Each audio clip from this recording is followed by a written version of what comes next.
We had a particular bubble here in Siargao. Even though things were shut down, people still need to eat.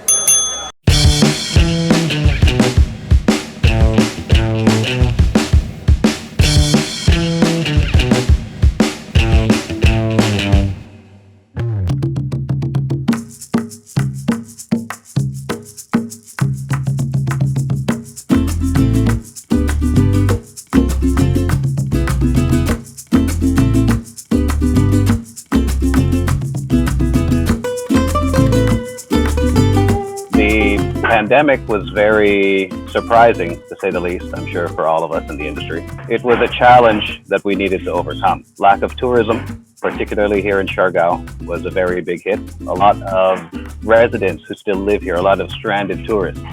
We had a particular bubble here in Siargao that really kept us interested.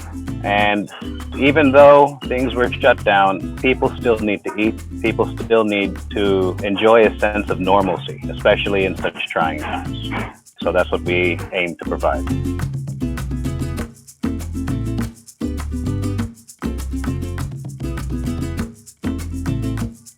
Kitchen Takeover was a very interesting concept that we didn't necessarily come up. We didn't come up with a concept. Kitchen Takeover is something that's been happening for years in many other places. We just adapted it to suit our needs in our community. One day, we were trying to figure out, how do we gain interest? How do we get more people here to Wild? And I noticed a lot of my other colleagues and chef friends whose restaurants have closed, they were working out of their homes. I saw that and I wanted to give these guys a platform, somewhere that they can express their talents, they can earn, and they can really show what they can do. And I lent them my restaurant, my staff, my kitchen, my expertise, and together we grew it into a bit of a community project.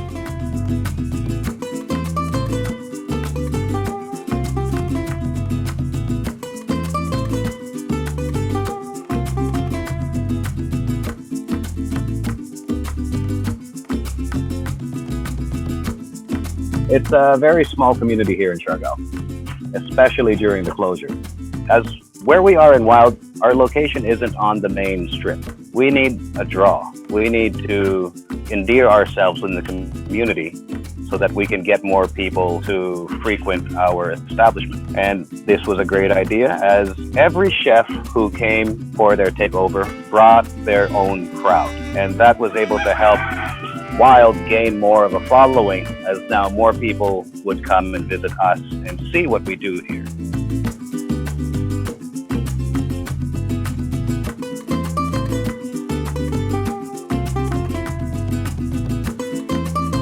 The chefs that I reached out to were chefs already who were prominent here in the island. I took a lot of the chefs who I considered colleagues, chefs that are familiar with working abroad, chefs that have worked around the world. I gave them carte blanche. Whatever you want to do, go ahead.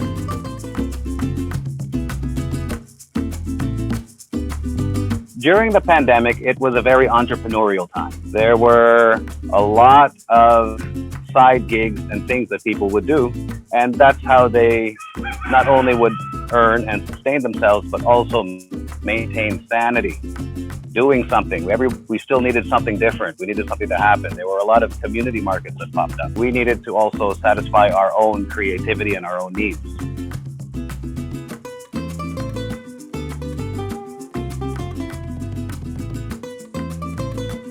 We noticed that most restaurants here do cater strictly to foreigners. And we found that the Filipino market was very misrepresented. And in that way, especially during the pandemic, we've adjusted our menu and I've put a lot more Filipino favorites. So we've adapted, especially even from our original menu, we're trying to maintain the flavors of the Philippines, as well as using local. We're very big on using local. We do our best to get as much as we can just around us.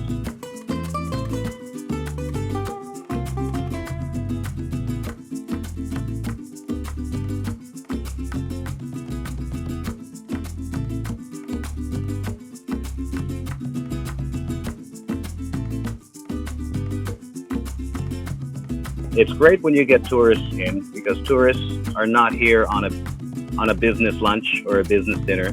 They like to tell a story. They want to hear a story. They want to be involved. They want to be included. They want to know what the secret spots are, where to eat, what are the things that I can't miss. And that's one thing I enjoy about this job, is that we get to really get to know people in their finest state of mind, when they're the most relaxed and on vacation. And you get to connect very well.